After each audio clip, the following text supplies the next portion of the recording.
آئی اور کہنے لگی کہ اللہ کے رسول میں آپ سے شادی کرنا چاہتی ہوں، انی احب لک، میں اپنے آپ کو ہبہ کر رہی ہوں۔ تو اللہ کے نبی صلی اللہ علیہ وسلم نے کیا فرمایا؟ اب مجھے ضرورت نہیں ہے۔ وہاں ایک صحابی بیٹھے ہوئے تھے، فوراً کہنے لگے اللہ کے رسول اگر آپ کو ضرورت نہیں ہے تو میرے ساتھ کروا دیجیے اس کی شادی۔ کوئی بری بات نہیں کہی انہوں نے، میرے ساتھ کروا دیجیے۔ اللہ کے نبی نے کہا تم کرو گے؟ کہا ہاں مجھے ضرورت ہے بیوی کی۔ اس عورت سے پوچھا کہ تم اس کے ساتھ کرو گی؟ اس نے کہا آپ کے لیے آئی تھی، اگر آپ نہیں کر سکتے تو اس کے ساتھ کر دیجیے، مجھے تو گھر بسانا ہے۔ تو اللہ کے رسول نے اس آدمی سے، اس صحابی سے پوچھا کیا دو گے اس کو مہر میں؟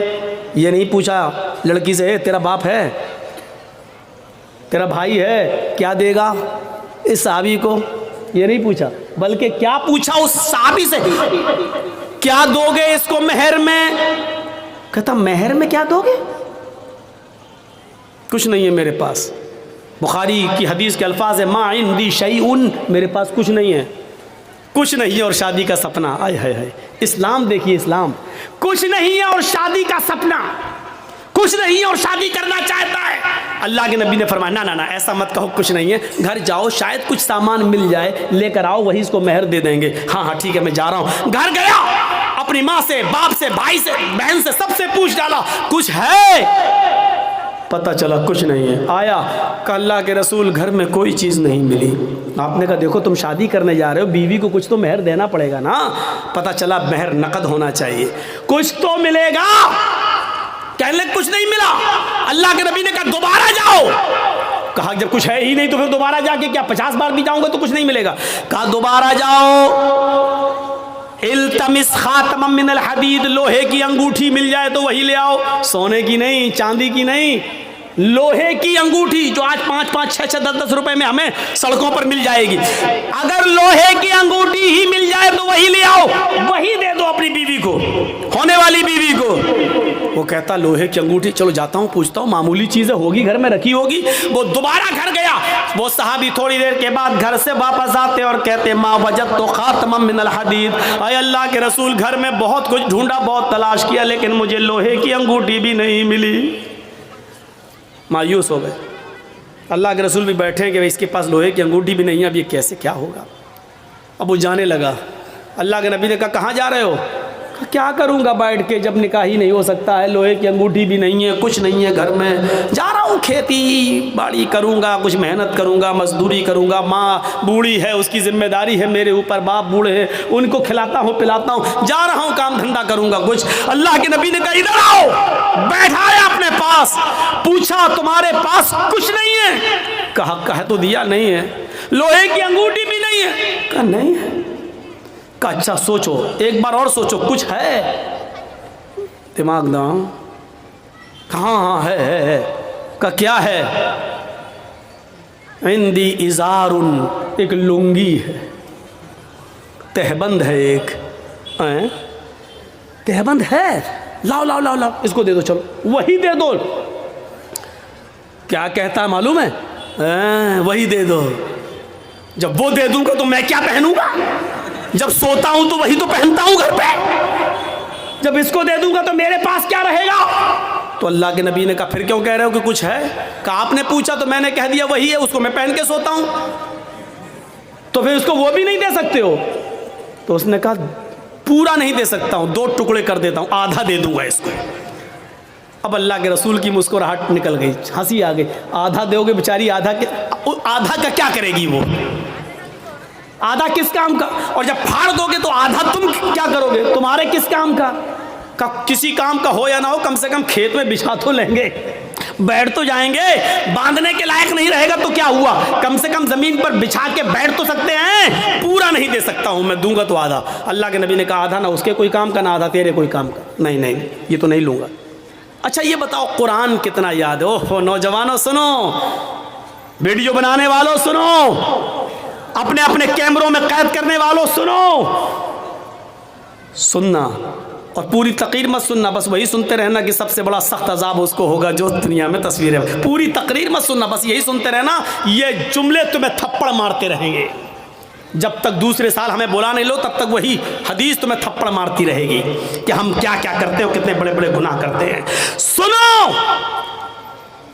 کہا قرآن تمہیں کتنا یاد ہے، سونا نہیں، چاندی نہیں، کپڑا نہیں، دولت نہیں، یہاں تک کہ بیوی کو دینے کے لیے لوہے کی انگوٹھی بھی نہیں، اتنا غریب گھر کا صحابی۔ لیکن جب اس سے پوچھا کہ تمہیں قرآن کتنا یاد ہے، سر اٹھاتا ہے، کہتا ہے اللہ کے رسول مجھے سورہ ملک یاد ہے، مجھے سورہ حشر یاد ہے، مجھے سورہ جمعہ یاد ہے، مجھے سورہ منافقون یاد ہے، مجھے سورہ نبا یاد ہے، مجھے سورہ قیامہ یاد ہے۔ اللہ کے نبی نے فرمایا کیا تمہیں اتنی سورتیں یاد ہیں؟ کہا ہاں۔ آپ نے کہا کیا تم مجھے منہ زبانی بغیر دیکھے سنا سکتے ہو؟ اس نے کہا۔ آپ نے کہا اتنی صورتیں تمہیں یاد ہیں؟ اس نے کہا ہاں۔ کہا پھر یہ کیوں کہتے ہو کہ میرے پاس کچھ نہیں ہے؟ تمہیں اتنی صورتیں یاد ہیں، کیا تم ان صورتوں کو اپنی بیوی کو یاد کرا دو گے؟ اس عورت کو یاد کرا دو گے جس کے ساتھ میں تمہارا نکاح کرنا چاہتا ہوں؟ اس نے کہا ہاں میں کرا دوں گا۔ اس عورت سے پوچھا اگر تیرے شوہر کے تیرے نکاح کے مہر میں اگر قرآن کی ان صورتوں کو میں مہر بنا دوں اور انہی صورتوں کو تو اپنا مہر مان لے تو کیا تو اس سے نکاح قبول کر لے گی؟ کیا ان قرآن کی صورتوں کو اپنا مہر مان لے گی؟ کہنے لگی روتے ہوئے اے اللہ کے نبی، جس عورت کی شادی میں، جس عورت کے نکاح میں قرآن کی صورتیں مہر بن جائیں، اس سے زیادہ بابرکت نکاح کس کا ہو سکتا ہے؟ اس سے زیادہ پاکیزہ نکاح کس کا ہو سکتا ہے؟ پھر اللہ کے نبی نے ان صورتوں کو ہی مہر بنا دیا اور اس کے بعد نکاح پڑھا دیا۔ اس عورت کا نہ کوئی باپ تھا، نہ چچا تھا، نہ بھائی تھا، اس لیے خود اللہ کے رسول قاضی کی حیثیت سے اس کے ولی بن گئے، سرپرست بن گئے، اور آپ نے اس کا نکاح کر کے اسی دن بھیج دیا۔ نہ بارات کا پتہ تھا، نہ ابڑنے کا پتہ تھا، نہ ہلدی کا پتہ تھا، نہ مہندی کا پتہ تھا، نہ لڑکیاں لڑکے کو دیکھنے آئیں ہیں، نہ لڑکی والے دیکھنے آئے، وہیں پر نکاح ہوا اور سب کچھ ہو گیا سارا۔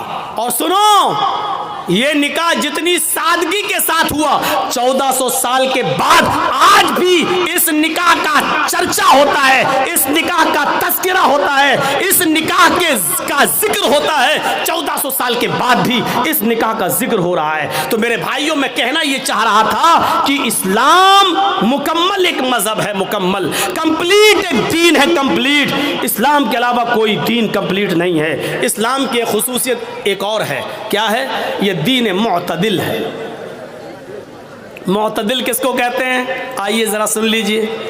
دین معتدل، اعتدال، جس کے اندر میاں نہ روی ہو، جس کے اندر نہ بہت زیادتی ہو نہ بہت کمی ہو، اعتدال، یہ صرف اسلام کی خصوصیت ہے۔ کیا ہوا؟ کچھ ہوا ہے؟ بارش ہو رہا ہے تو تھوڑا دیر بیٹھیے، جب تیز ہوگی تو سب سے پہلے تو ہم ہی بھاگیں گے۔ جب تک ہم بیٹھے ہیں تب تک آپ بیٹھے رہیے۔ سنیے، اچھا پنڈال ہے، بارڈر پروف پنڈال ہے، آپ لوگ ڈریے نہیں۔ صحابہ کرام نے اسلام کے لیے اپنی جانیں لٹا دیں، آپ تھوڑی سی بارش برداشت نہیں کر سکتے ہیں؟ بیٹھیے، آج آپ کے ایمان کا امتحان لینا ہے، آج آپ کے ایمان کا امتحان لینا ہے۔ جو یوگی اور مودی کا پرستار ہے وہ جائے، جو محمد رسول اللہ کا پرستار ہے وہ بیٹھے، جو ایمان جس کے دل میں ہے وہ بیٹھے، جس کو ان سیاسی لیڈروں سے محبت ہے وہ جائے، جس کو ایمان سے پیار نہ ہو وہ جائے، جس کو محمد رسول اللہ کی شریعت سے پیار ہے وہ یہاں بیٹھے، وہ یہاں سنے۔ میرے بھائیوں، اسلام ایسے ہی نہیں ملا ہے، ایسے ہی نہیں ملا ہے۔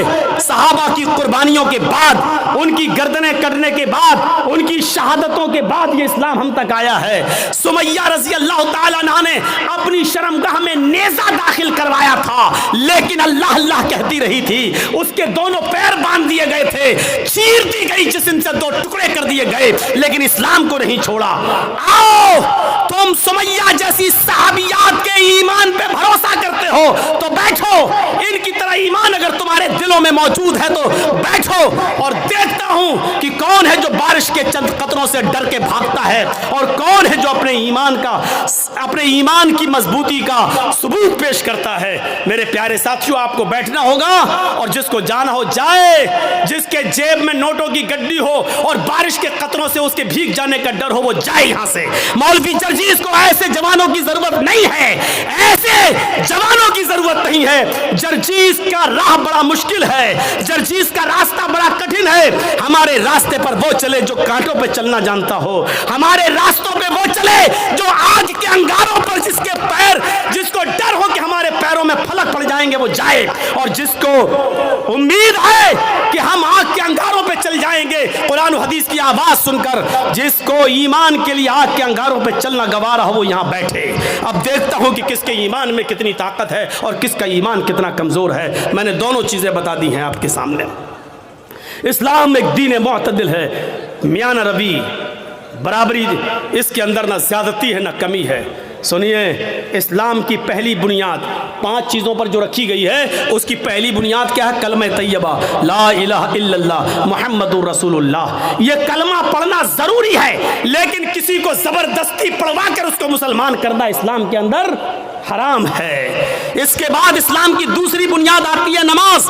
نماز فرض ہے، بہت ضروری ہے، لیکن اپنا کام دھندا چھوڑ کے 24 گھنٹے سجدوں پہ سجدے ٹھوکے رہنا، یہ اسلام نے اس کو جائز قرار نہیں دیا ہے۔ جمعے کی نماز فرض ہے ہر مسلمان مرد پر، عاقل اور بالغ پر، لیکن جمعے کی نماز کے لیے صبح آ جاؤ اور شام تک مسجد میں رہ کر سجدوں پہ سجدے کرتے رہو، یہ بس نہیں سکھایا، بلکہ کہا فَإِذَا قُضِيَتِ الصَّلَاةُ فَانتَشِرُوا فِي الْأَرْضِ۔ جب نماز جمعہ ہو جائے تو آپ مسجد خالی کر دو اور رکشہ چلاؤ، لکڑیاں اکٹھی کرو، جنگلوں سے لا لا کر بازار میں بیچو، محنت کرو، مزدوری کرو، کھیتی کرو، باڑی کرو، اور اپنی بیوی اور بچوں کا پیٹ پالو، ان کے لیے محنت و مزدوری کرو۔ اسلام نے یہ شکشا دی ہے۔ نماز فرض ہے، لیکن 24 گھنٹے سجدہ کرنا اسلام کے اندر جائز نہیں ہے۔ زکوٰۃ غریبوں کی بہت بڑی ہمدردی ہے۔ آپ کے پاس ایک لمٹ ہے، ہندو دھرم میں بھی زکوٰۃ ہے لیکن لمٹ نہیں ہے، یہ اسلام لمٹ متعین کرتا ہے۔ کتنا سونا ہونا چاہیے تب کتنی زکوٰۃ ہوگی، چاندی کتنی ہونی چاہیے تب اس پر زکوٰۃ ہوگی۔ سونا اور چاندی نہیں ہے لیکن پیسہ ہے، کتنا پیسہ ہوگی اس پہ زکوٰۃ ہوگی۔ آپ کے پاس مچھلیوں کی تالاب ہے تو کتنی مچھلیاں ہونی چاہیے جس پر آپ کے پاس زکوٰۃ ہوگی۔ آپ کے پاس بکریاں کتنی ہیں کہ جس پر کیا آپ کے اوپر زکوٰۃ فرض ہے۔ آپ کھیتی باڑی کرتے، کتنا دھان ہونا چاہیے کہ آپ کے اوپر زکوٰۃ ہے، کتنا گیہوں ہونا چاہیے کہ اس پر آپ زکوٰۃ دیں گے۔ بارش کے پانی سے کھیتی پیدا ہوئی ہے تو اس پر کتنی زکوٰۃ ہے۔ بارش نہیں ہوئی ہے، آپ نے پیسہ دے دے کر پانی خرید کر کھیتوں میں دیا ہے تو اس کے پانی سے جو پیداوار ہوئی اس پر کتنی زکوٰۃ ہے۔ اسلام نے ایک ایک چیز کو کمپلیٹ کر دیا اور بتا دیا ہے۔ موقع نہیں ہے کہ ان ساری چیزوں کو آپ کے سامنے رکھا جائے، آپ کے سامنے رکھا جائے۔ آپ اپنے جس مکان میں رہتے ہیں اس پہ زکوٰۃ ہے یا نہیں؟ ایک مکان کے علاوہ 2-3 پلاٹ آپ نے اور خرید رکھے ہیں، اس پر زکوٰۃ ہے یا نہیں؟ اگر وہ مکان پلاٹ آپ کے ہیں تو اس پر زکوٰۃ ہے یا نہیں؟ اگر اس کو بیچنے کے لیے رکھے ہیں، آپ اس کو بیچیں گے، بزنس کر رہے ہیں، اس کو بیچ کر پھر دوسرا خریدیں گے، تو بیچنے کی نیت سے جو آپ نے زمین اور پلاٹ خریدے ہیں تو اس پر زکوٰۃ ہے یا نہیں؟ ہے تو کتنی ہے؟ آپ کپڑے کا کاروبار کرتے ہیں، اس پہ زکوٰۃ ہے یا نہیں؟ جس دکان میں بیٹھتے ہیں اس پہ زکوٰۃ ہے یا نہیں؟ دکان پہ جو مال رکھا ہے اس پہ زکوٰۃ ہے یا نہیں؟ یہ تمام چیزیں اسلام نے بتا دی ہیں۔ اس لیے کہتے ہیں کہ اسلام ایک مکمل مذہب ہے جو کسی دوسرے دھرم کے اندر آپ کو نہیں ملے گا۔ اتنا لکھا غریبوں کو دو، کتنا دو، کچھ نہیں، کروڑوں والا 1 روپیہ دے کے بھی نکل جا، ہو گیا۔ لیکن اسلام میں اگر 1 لاکھ روپیہ تمہارے پاس ہے تو 2500 دینا پڑے گا۔ 2500 اگر 2400 دو گے اور 100 روک لیا تب بھی آپ گناہ گار ہیں، یاد رکھیے گا۔ 1 لاکھ ہے، 2500 آپ پر زکوٰۃ بن رہی ہے۔ اگر آپ نے 2499 روپے دے دیے اور 1 روپیہ روک لیا تو آپ گناہ گار ہیں۔ اسلامی حکومت ہوگی تو آپ سے جنگ کی جائے گی، آپ سے قتال کیا جائے گا، آپ سے لڑا جائے گا۔ اگر آپ 1 روپیہ دینے سے منع کریں گے تو آپ کے خلاف جہاد کیا جائے گا۔ میرے بھائیوں سوچو، یہ اسلامی رولز ہیں۔ یہ بڑے بیٹھے بڑے بڑے چودھری اور سرمایہ دار، بڑی بڑی بلڈنگوں کے مالک، آج جن کے پاس کروڑوں کی ملکیتیں ہیں، حساب لو تم زکوٰۃ دیتے ہو یا نہیں دیتے ہو اپنے مال کی پوری پوری۔ اسلامی حکومت ہوتی تو زبردستی لے لیا جاتا، نہیں ہے، وہ کہے گا بے آج تو مولویوں کو سب سے زیادہ سننا پڑتی ہے، آ گئے صبح صبح میرے پاس لینے، بیٹھو 10 بجے اٹھیں گے، صاحب سو رہے ہیں۔ اللہ کا شکر ادا کرو کہ ان مولویوں نے تمہارے لیے بہت آسانی پیدا کر دی، ورنہ ذمہ داری تمہاری تھی مدرسوں میں پیسہ پہنچانے کی۔ یہ تمہارے گھر آ کر تمہیں عذاب الہی سے بچا رہے ہیں، تمہارے گھر آ کر، اور تم ان مولویوں کے بارے میں کہتے ہو کہ جاؤ صبح آنا، جاؤ 10 بجے آنا، بھی ہم سو رہے ہیں۔ یہ زمین کہیں پھٹ نہ جائے، اور اے امیر آدمی، اے چودھری، کہیں تو اس زمین کے اندر دھس نہ جائے، دھس نہ جائے۔ مولویوں کی 2 سال کرونا رہا، کبھی آپ نے سوچا علماء کا کیا ہوا بیچاروں کا؟ جو مدرسے بند ہوئے ان کا بارے میں سوچا کبھی آپ؟ ایک مولانا صاحب مسجد میں دعا کر رہے ہیں، وہ ویڈیو بڑا وائرل ہو رہا ہے، 26 سال تک انہوں نے کسی مسجد میں امامت کی، 26 سال کے بعد ان کی تنخواہ کتنی ہوئی؟ 12,000۔ 12,000۔ اب وہ مسجد میں جمعہ پڑھانے کے بعد، جمعہ ختم کرنے سے پہلے دعا کر رہے ہیں، اللہ جب 26 سال میں نے اس مسجد میں جمعہ پڑھایا ہے، اس مسجد میں نماز پڑھائی ہے، آج میری تنخواہ 12,000 ہے، جتنی میری تنخواہ ہے اتنی تنخواہ، اتنا ہی کاروبار، اتنی ہی دولت کا مالک مسجد کے سیکریٹری کو بنا دے، مدرسے کے سیکریٹری کو بنا دے، مسجد کے متولی کو بنا دے۔ سب چپ۔ اس نے کہا آمین بولو، آمین بولو، کوئی آمین ہی نہیں بول رہا۔ کہا کیوں، کیا ہوا؟ تمہیں یہ دعا بری لگ رہی ہے تو کم سے کم مولویوں کے بارے میں بھی تو سوچو۔ 12 سال سے اس کی تنخواہ 3,000 4,000 سے آیا، 12 سال 26 سال میں اس کی تنخواہ 12,000۔ یہ قوم کا حال ہے جو اپنے امام کی قدر نہ کر سکے، جو اپنے امام کی تنخواہ نہ بڑھا سکے، جو اپنے امام کو کھاتا اور پیتا ہوا نہ دے سکے، وہ اسلام کے لیے کیا قربانی دے گا؟ کون کرے گا ان کی دیکھ ریکھ؟ میں نے کہا نا 4 لاکھ مدرسے، 50 لاکھ علماء، نتیجہ 2% مسلمان۔ نماز فرض ہے، دن بھر مصلی بچھا کر نماز پڑھنے کی اجازت نہیں۔ زکوٰۃ فرض ہے، لیکن اسلام نے یہ بھی نہیں کہا کہ تمہارے پاس جو کچھ سب غریبوں میں دے دو اور خود فقیر بن جاؤ، یہ بھی جائز نہیں ہے۔ دیکھ رہے ہیں آپ، اور جو ایسا کرتا ہے وہ بیوقوف اور پاگل ہے۔ اسلام نے جتنا بتایا اتنا دو، اس کے بعد جو اور دے سکتے ہو وہ تمہارا صدقہ و خیرات ہوگا۔ زکوٰۃ جتنی بنتی ہے اتنی تو دو کم سے کم، لیکن پورا کا پورا سب کچھ لٹا دینا اور اپنے آپ کو کنگال کر دینا، اسلام نے یہ نہیں سکھایا۔ آخری چیز ہے اسلام کی حج، بہت بڑی نعمت ہے، حج فرض ہے۔ اگر آپ کے پاس اس وقت حج کی استطاعت ہو گئی ہے، لیکن 2 سال کے بعد آپ کی بیٹی کی شادی ہے اور آپ حج کا فارم نہیں بھر رہے ہیں تو آپ گناہ گار ہیں، یہ سوچ کر پہلے بیٹی کی شادی کر دیں، اس کے بعد ہم حج کرنے جائیں گے۔ نہیں، آپ کے پاس حج کا پیسہ ہو گیا، حج کی استطاعت ہو گئی، آپ کو جانا پڑے گا۔ اس سال فارم بھریے، قسمت میں ہوگا تو آپ کی منظوری آ جائے گی، نہیں ہوگا تو پھر دیکھیے بعد میں دیکھا جائے گا۔ لیکن بیٹی کی شادی کے انتظار میں آپ رک رہے تو غلط کر رہے ہیں، کیونکہ بیٹی کی شادی میں خرچ کرنے کی اجازت اسلام نے نہیں دی ہے، لیکن حج کو فرض کیا ہے اور حج کی فرضیت اسلام کے اندر موجود ہے۔ اور اگر کوئی امیر آدمی جو ابھی تک حج کی استطاعت رکھتا ہے، 3-4 لاکھ روپے خرچ کر کے حج کرنے جا سکتا ہے لیکن نہیں جا رہا ہے، اگر اسی حال میں اس کی موت ہو گئی تو مات علی المجوسیہ، تو وہ مجوسیت کی موت مرے گا۔ یہ اللہ کے نبی نے فرمایا کہ وہ اسلام پر نہیں، مجوسیت کی آگ کا پجاری ہو کر مرے گا، اس کا انتقال اسلام کے اوپر نہیں ہوگا۔ مات علی المجوسیہ، وہ مجوسیت پر مرے گا۔ ایک حدیث کے اندر آتا ہے ماتا علی غیر الفطرہ، وہ اسلام کے خلاف غیر اسلام پر مرے گا، یعنی اس کا انتقال اسلام کے اوپر نہیں ہوگا۔ ہم نے معمولی چیز سمجھ لیا ہے، لیکن اسلام کے اندر حج فرض ہے، وہاں تک جانا ضروری ہے، لیکن یہ بھی نہیں کہا کہ آپ کے پاس وہاں تک جانے کی طاقت نہیں ہے تو اپنی دکان بیچ دو، دکان کا سارا مال بیچ دو، آپ اپنا مکان بیچ دو اور حج کرنے جاؤ، یہ بھی نہیں کہا ہے۔ اسلام معتدل ہے، اسلام اعتدال چاہتا ہے، بیچ کا راستہ چاہتا ہے۔ اگر تمہارے پاس طاقت ہے وہاں تک جانے کی تو جاؤ۔ زکوٰۃ اگر تم پر فرض ہو رہی ہے تو دو، رمضان کے روزے تم رکھو، لیکن یہ بھی نہیں کہا کہ مسلسل اور پے در پہ رکھتے چلے جاؤ، ہمیشہ رکھو کبھی نہ چھوڑو، یہ بھی نہیں کہا ہے۔ اگر ایسا کرتے ہو تب بھی گناہ گار ہو۔ تو یہ اسلام معتدل ہے، اعتدال اس کے اندر ہے، میان روی اور بیچ کا راستہ ہے۔ اسلام دین السہل ہے، یہ آسانی چاہتا ہے۔ میں جانتا ہوں کہ نماز فرض ہے، کسی بھی حال میں معاف نہیں ہے، لیکن مولانا جرجیز کو کرسی سے باندھ دیا گیا ہے، کچھ گنڈے ہم سے جے شری رام کے نعرے لگوا رہے ہیں،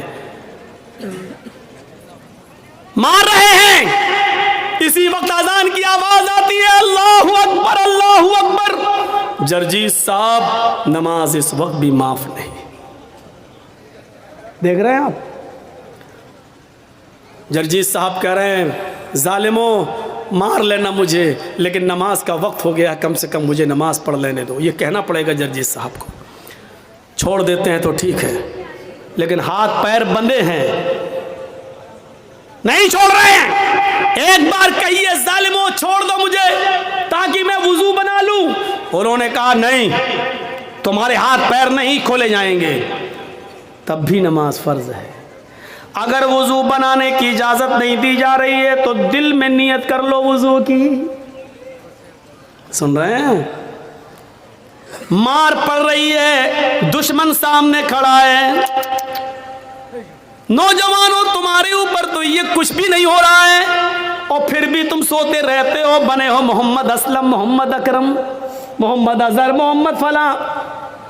او سنو، مار لگ رہی ہے، ڈنڈوں پہ ڈنڈے برسائے جا رہے ہیں، تھوڑی دیر بعد ہماری روح نکل جائے گی، کیونکہ لنچنگ کرنے والوں نے ہمیں چھوڑا نہیں ہے، مار مار کے مار ہی ڈالا ہے۔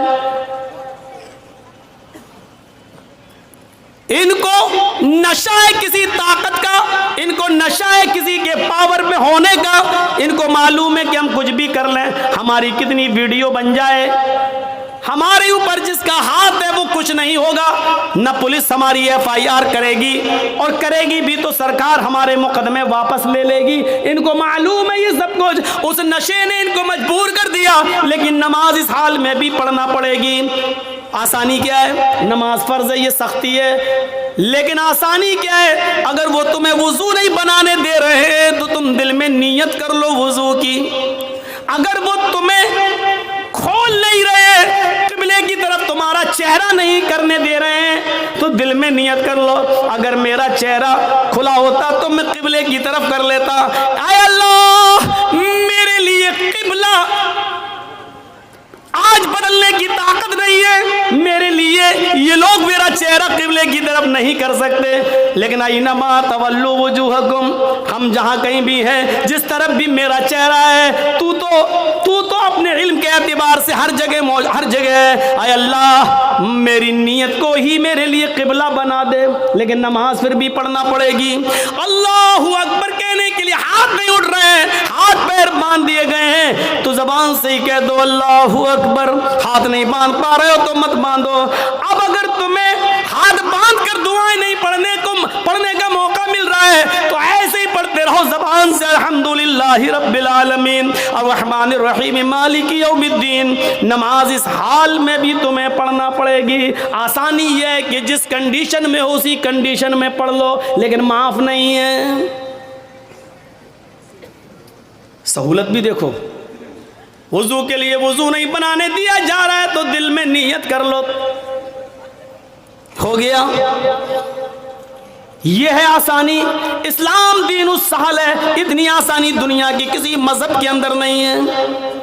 سفر میں رمضان کا روزہ نہیں رکھ سکتے ہو، سفر میں ہیں، جا رہے ہو، چھوڑ دو، کوئی مذائقہ نہیں۔ وَإِن كُنتُمْ فِي سَفَرٍ، اگر تم سفر میں ہو تو تم اس روزے کو چھوڑ دو، جب سفر پورا ہو جائے بعد میں جتنے روزے تمہارے چھوٹے ہیں وہ رمضان کے بعد انہیں پورے کر لو۔ میرے بھائی، یہ قرآن اس بات کی اجازت دیتا ہے، شریعت اس بات کی اجازت دیتی ہے۔ آج تمہیں ایک آسانی دین کے اندر سہولت کا ایک منظر دکھاؤں کہ ایک صحابی اللہ کے نبی کے پاس آئے اور آ کر کہنے لگے اللہ کے نبی میں تو برباد ہو گیا۔ اللہ کے نبی نے کہا کیا ہوا؟ کہ میں بتا نہیں سکتا ہوں۔ کہ بتا نہیں سکتا ہو تو راستہ کیسے نکلے گا تیرے لیے؟ کہ اللہ کے نبی شرم آتی ہے، کیسے بتاؤں؟ کہا ان اللہ لا یستحی من الحق، اللہ تعالیٰ حق بات سے نہیں شرماتا۔ اس نے کہا اللہ کے رسول، روزے کی حالت میں بیوی سے ہم بستری کر لی، رمضان کا روزہ تھا، فرض روزہ میں رکھا ہوا تھا اور روزے کی حالت میں بیوی سے ہم بستری کر لی۔ اللہ کے نبی نے کہا اوف، تو چلیے ہو گئی غلطی، کوئی بات نہیں، کفارہ ادا کر دو۔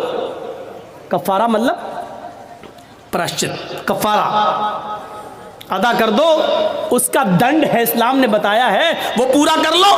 کہنے لگا نہیں معلوم کیا ہے؟ اللہ کے نبی نے کہا ایک غلام آزاد کر دو۔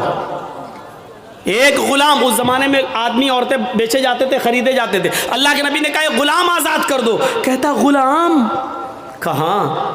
کہ اللہ کے رسول مجھے تو خود دوسرے کی زندگی ہو گئی، غلامی کرتے کرتے دوسرے کی غلامی کرتے کرتے پوری زندگی ہو گئی ہماری، میں کیسے غلام خرید کے آزاد کر دوں؟ نہیں کر پاؤں گا۔ اللہ کے نبی صلی اللہ علیہ وسلم نے فرمایا اچھا تو غلام آزاد نہیں کر سکتا؟ کہ نہیں، تو دوسرا آپشن بھی ہے۔ کہ کیا ہے؟ کہ تم 60 روزے رکھو، شہرین متتابعین، مسلسل کنٹینیو ریگولر۔ کتنے روزے رکھو؟ 60۔ اس نے کہا 60؟ کہ یہ بھی نہیں ہو پائے گا، وہ بھی کنٹینیو سمجھ رہے ہیں نا؟ اگر 55 روزے 55 روزے رکھ لیے اور ایک چھوڑ دیا، نہیں ایک دن سستالے بعد میں پھر رکھیں گے، ایک چھوڑ دیا تو 55 بیکار، اب پھر 1 سے 60 رکھو۔ اگر بخار آ گیا، بیمار ہو گئے، کوئی بات ہو، وہ ایک الگ بات ہے، وہ ایک مجبوری ہے، لیکن سوچو جو لوگ روزے کی حالت میں، جن کی نئی نئی شادی ہوتی ہے، اس لیے ان سے کہا کہ زیادہ روزے کی حالت میں تھوڑا دور ہی رہو، روزے کی حالت میں بیوی سے۔ کیوں کہا؟ کیونکہ نئی نئی شادی ہوئی ہے، تھوڑا قریب آؤ گے، دل بہک گیا، کہیں ایسا نہ ہو کہ روزہ ہی خراب کر بیٹھو۔ تو اللہ کے نبی صلی اللہ علیہ وسلم نے منع کیا ہے، روزے کی حالت میں زیادہ قریب مت ہو، رات پوری پڑی ہے، دن میں قریب مت ہو۔ تو اس نے کہا اللہ کے رسول 60 روزے وہ بھی مسلسل پیدر پہ نہیں رکھ پاؤں گا۔ آپ نے کہا کیوں؟ کہا ایک روزے میں تو یہ حالت ہو گیا، بیوی سے مل بیٹھا، 60 نہیں رکھ پاؤں گا، ایک روزے پہ تو صبر نہیں ہو سکا، 60 میں کون کر لے گا؟ نہیں ہو، یہ بھی نہیں ہو، میری طاقت سے باہر ہے۔ اللہ کے نبی نے کہا اچھا تو تیسرا آپشن بھی ہے تمہارے لیے۔ کہا کیا؟ آپ نے کہا 60 مسکینوں کو کھانا کھلاؤ۔ بڑا دلچسپ واقعہ ہے، 60 مسکینوں کو کھانا کھلاؤ۔ کہتا ہے 60 کہاں؟ کہ اللہ کے رسول آپ کو معلوم نہیں ہے کہ میں کس بستی سے آیا ہوں؟ کہ کس بستی سے آیا ہوں؟ کہ اللہ کے رسول میں فلاں فلاں بستی کا رہنے والا ہوں، اور میرا حال یہ ہے کہ صبح اگر کھا لیتا ہوں تو شام کو بھوکا سوتا ہوں، اور شام کو اگر کھانے کو مل جائے تو صبح نہیں ملتا ہے، ایک ٹائم نصیب ہے ایک ٹائم نہیں۔ اور آپ ہم سے کہہ رہے ہیں 60 مسکینوں کو کھانا کھلاؤ، ارے ہمیں تو 2 ٹائم کھانا نصیب نہیں ہو رہا، 60 کو کہاں سے کھلاؤں گا؟